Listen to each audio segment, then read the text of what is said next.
Assalamualaikum warahmatullahi wabarakatuh. Waalaikumsalam warahmatullahi wabarakatuh. Apa kabar hari ini? Alhamdulillah luar biasa, tetap semangat. Oke, hari ini di kelas 10 E2 kita akan melaksanakan pembelajaran. Tetapi sebelum kita mulai, Bapak akan mengecek dulu nih kehadirannya. Sesuai dengan daftar hadir, di sini hadir semua, alhamdulillah, tidak ada yang sakit, tidak ada yang izin, berarti semua siap untuk belajar. Oke, sebelum kita mulai pembelajaran, marilah kita berdoa terlebih dahulu agar pembelajaran pada hari ini bisa berlangsung dengan lancar dan kalian semua bisa mendapatkan ilmu yang bermanfaat. Amin ya Allah ya Rabbal Alamin. Nanti doa dipimpin biasa oleh ketua kelas. Silakan dimulai dengan baca basmalah bersama-sama. Bismillahirrahmanirrahim. Raditu billahi rabba wa bil islam. Nilai-nilai yang ada dalam pelajaran PAI untuk kehidupan sehari-hari. Oke, sebelumnya Bapak akan menampilkan sebuah video inspirasi pembelajaran supaya kalian bisa tergugah hatinya bagaimana nih ya keutamaan orang yang berilmu. Selamat menyaksikan.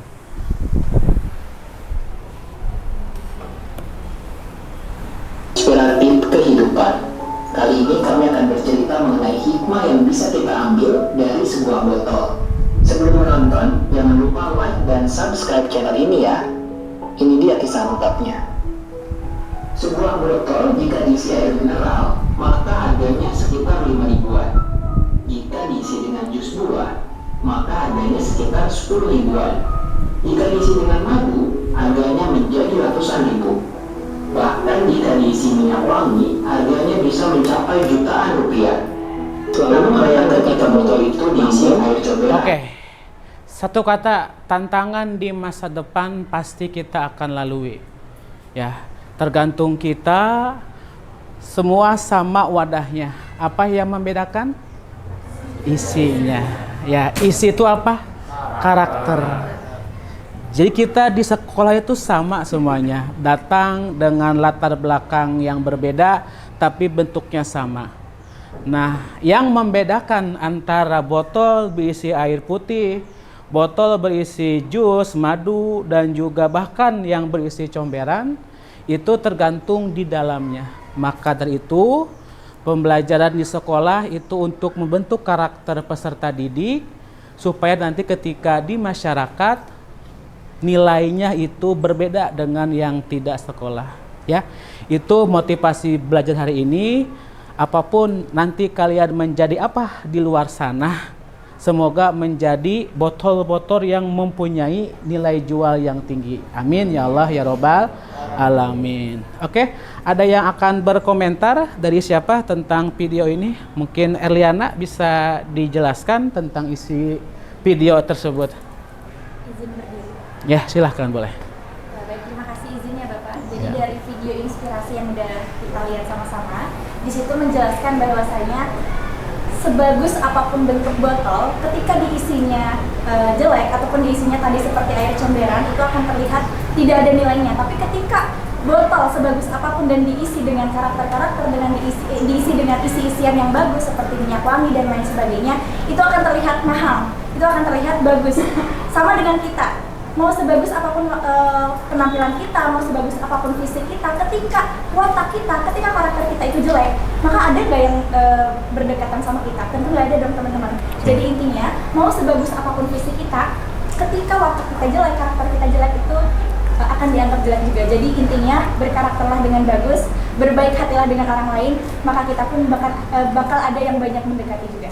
Oke, terima kasih. Kita beri apresiasi yang luar biasa ya, Pak Hadis. Maka pertemuan berikutnya adalah elemen sejarah kebudayaan Islam. Nah, metode yang akan Bapak pakai adalah metode problem based learning. Tujuannya apa, Pak? Supaya kita bisa memecahkan masalah dengan cara berpikir kritis, kolaborasi antar teman, dan juga kita bisa saling men-share informasi. Oke, tujuan pembelajaran yang pertama yaitu kita dapat mengidentifikasi metode-metode penyebaran Islam ke Indonesia atau di Nusantara dahulunya sebelum masa kemerdekaan. Yang kedua, dapat menganalisis faktor-faktor yang mendukung metode penyebaran Islam yang nomor 1. Dan yang diharapkan nomor 3, kita semua bisa menyimpulkan nih bagaimana dampak metode tersebut terhadap kehidupan sosial, budaya, politik yang terjadi sampai saat ini. Jadi belajar sejarah bukan hanya sekedar kita belajar tahun, angka, dan tokoh, tapi kita juga bisa mengidentifikasi nilai-nilai yang bisa kita terapkan dalam kehidupan masa ini. Bapak ini punya 2 gambar yang berkaitan dengan materi. Nah, silakan nanti masing-masing perwakilan dari kelas ini bisa menginterpretasikan, bisa mengidentifikasi gambar ini isinya apa. Silakan.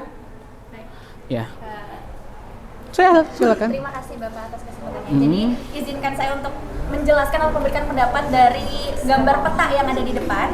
Yang mana gambar peta itu kita lihat titik pusatnya ada Kerajaan Sriwijaya. Yang mana Kerajaan Sriwijaya ini pada zaman dulu itu adalah kerajaan terbesar perdagangannya pada zamannya. Tapi yang harus teman-teman ketahui adalah Kerajaan Sriwijaya ini bukan kerajaan yang perdagangannya itu adalah perdagangan Islam. Walaupun bukan perdagangan Islam, seiring berjalannya waktu Sriwijaya ini menjadi pusat perdagangan Islam. Karena apa? Karena wilayah-wilayah yang berdekatan dengan Sriwijaya itu adalah wilayah-wilayah hasil lintasan-lintasan perdagangan Islam, teman-teman. Jadi makanya dari itu Sriwijaya ini terpengaruh oleh lintasan-lintasan perdagangan Islam tersebut. Oke, baik, terima kasih ya. Oke, langsung Nadia. Nanti kita approach-nya bareng-bareng. Silakan Nadia. Aku mau menjelaskan gambar yang kedua. Ya. Di gambar tersebut itu kayak menggambarkan sekelompok orang yang sedang menyambut kedatangan pedagang dari luar. Nah, pedagang tersebut itu kalau dilihat dari gaya pakaiannya, mereka sebenarnya berasal dari Timur Tengah.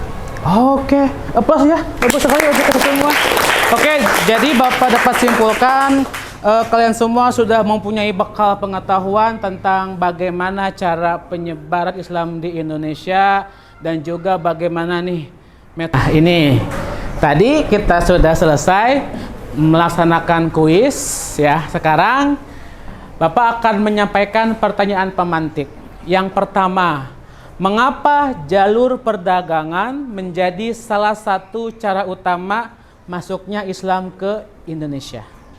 Yang kedua, bagaimana nih interaksi antara pedagang muslim dan warga sekitar dalam penyebaran agama ini? Dan yang ketiga, bagaimana Islam mempengaruhi perubahan dalam struktur sosial? Ini pertanyaan pemantik yang akan kita jawab dalam pembelajaran hari ini.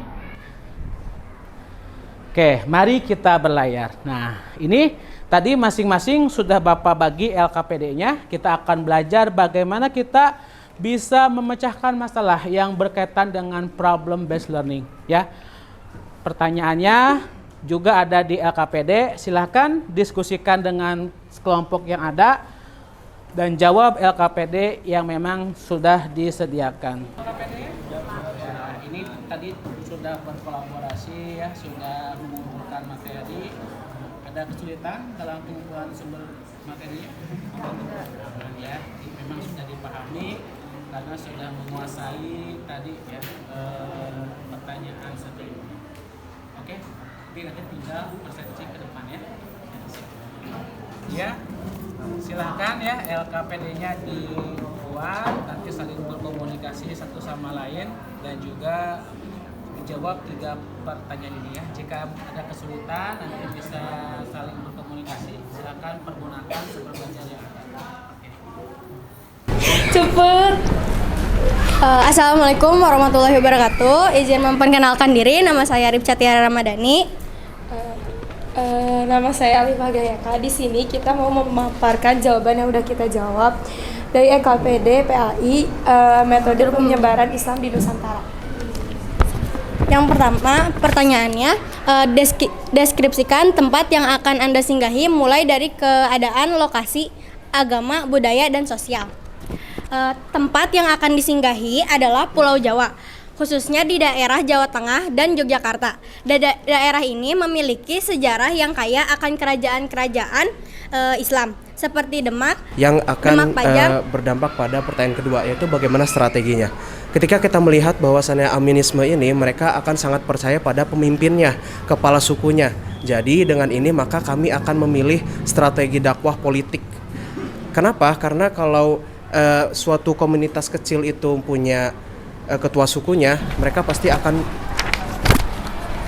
Lalu yang ketiga itu ada siapa saja yang terlibat dalam misi dakwah ini. Nah, pihak yang terlibat dalam misi dakwah di Sumatera meliputi Muslim dari Arab dan Persia, Islam melalui perdagangan dengan etika Islami, ulama dan mubalik menyebarkan ajaran Islam melalui ceramah, masjid, dan pendidikan agama. Penguasa lokal berperan dalam memastikan penerimaan Greenland, Papua Nugini, kemudian Kalimantan. Jadi pulau terbesar ketiga. Nah, untuk Kalimantan ini dia diapit dengan 3 laut, teman-teman. Ada Laut Cina, Sulawesi, dan juga Laut Jawa. Nah, untuk keadaan lokasinya, mereka ini Kalimantan ini terbagi dalam 3 bagian. Ada Indonesia, Malaysia, dan juga Brunei. Kalau untuk Indonesia itu menjadi pusat Kalimantannya hanya 76%. Cukup besar ya teman-teman, tapi kalau untuk Malaysia itu hanya 26%, tapi untuk Darussalam ini sangat kecil, hanya 1%. Jadi yang lebih besar di antara ketiga itu adalah Indonesia sendiri, teman-teman. Lalu agama, untuk agamanya ini sebagian besar Kalimantan ini menganut agama Islam, tapi bukan berarti mereka ini tidak menganut, hanya yang lebih dominan di Kalimantan ini adalah agama Islam, tapi juga ada agama Katolik, Buddha, dan lain sebagainya. Lalu untuk budaya, sebenarnya Kalimantan ini sangat kaya akan budaya. Misalnya budaya Banjar, sebagainya itu kaya banget budaya, sehingga mereka ini sering banget mengembangkan budaya-budaya mereka, dan mereka ini dianggap adalah pulau kaya akan budaya. Nah juga sosial, sebenarnya untuk pulau Kalimantan ini, mereka ini dianggap bahwasanya pulau teramah, pulau yang ramah, pulau yang bekerja sama, pulau yang bergotong royong, sehingga mereka ini dikenal dengan kaya budaya dan sosialnya mereka. Waalaikumsalam warahmatullahi wabarakatuh ya. Terima kasih. Terakhir silakan kelompok yang kelima bisa memaparkan hasil dari diskusinya ya. Tadi sudah bagus pemaparannya, komunikasinya. Silakan kelompok terakhir ya. Tempat tersebut. Nah, di sini kami memakai metode perdagangan. Berinteraksi dengan penduduk setempat dalam percakapan, akan memperkenalkan ajaran agama dengan cara yang kami santai. Yang kedua yaitu kami akan menunjukkan perilaku yang baik serta jujur, adil, dan ramah agar menunjukkan bahwa agama Islam adalah agama yang baik. Yang ketiga, berkeliling ke berbagai daerah untuk dakwah sambil berdagang. Nah, di sini juga ada yang ketiga yaitu siapa saja yang terlibat dalam misi dakwah. Nah, perdagangan Muslim, para ulama dengan tokoh utamanya yaitu ulama besar Raden Fatah, Raden Modin, dan Kiai Abdul Jalil. Sekian pemaparan jawaban dari LKPD metode penyebaran Islam di Nusantara. Sekian dan terima kasih. Mohon maaf apabila ada salah kata. Wassalamualaikum warahmatullahi wabarakatuh. Waalaikumsalam warahmatullahi wabarakatuh. Oke, terima kasih. Tadi perwakilan kelompok sudah maju memaparkan hasil dari temuan identifikasi pada kelompoknya. Oke, secara Isinya Pak, ya. semua kelompok kita bagus, cuma mungkin presentasinya masih agak terbata-bata, Ya. agak grogi. Oke, terima kasih. Dah, sebagai penguat dari yang tadi ya, kita akan saksikan video pembelajaran ini. Tiba di Indonesia melalui jalur perdagangan pada abad ke-7. Ya. Oke, ini untuk sekedar sumber referensi, ada teori dari Snow Horgen, seorang ilmuwan, seorang penulis sejarah, mengatakan bahwa Islam masuk ke Indonesia ya, Nusantara itu pada abad ke-7 melalui jalur apa ini? Perdagangan. Ini ada yang kenal siapa? Buya Hamka ya.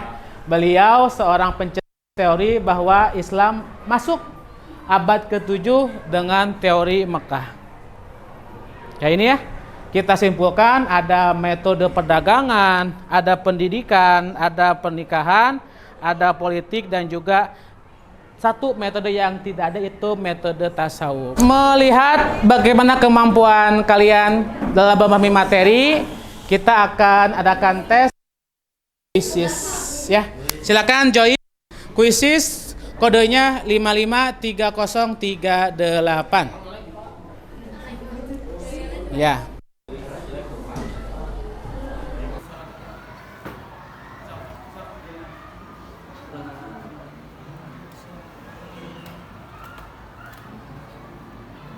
Menyampaikan resume kesimpulan yang kamu dapatkan. Izin sebelumnya ya. Jadi dari apa yang sudah saya tangkap dari pembelajaran pada hari ini, kesimpulan yang bisa saya sampaikan bahwasannya adalah kita telah mengetahui adanya penyebaran Islam dari awal sampai akhir bagaimananya. Lalu kita bisa lihat bagaimana metodenya. Metodenya ada apa aja? Metodenya itu yang pertama ada lewat perdagangan, ada lewat pendidikan, lalu ada lewat politik, ada lewat pernikahan. Jadi sekiranya itu yang bisa saya sampaikan, Bapak. Lanjut, Aura bisa menyampaikan kesimpulan. Izin ya, jadi di sini Islam itu yang bisa saya simpulkan itu tuh Islam menyebarkan agamanya itu melalui metode politik, pernikahan, juga perdagangan. Itu aja. Terima kasih. Itu untuk kesimpulan pembenahan hari ini ya.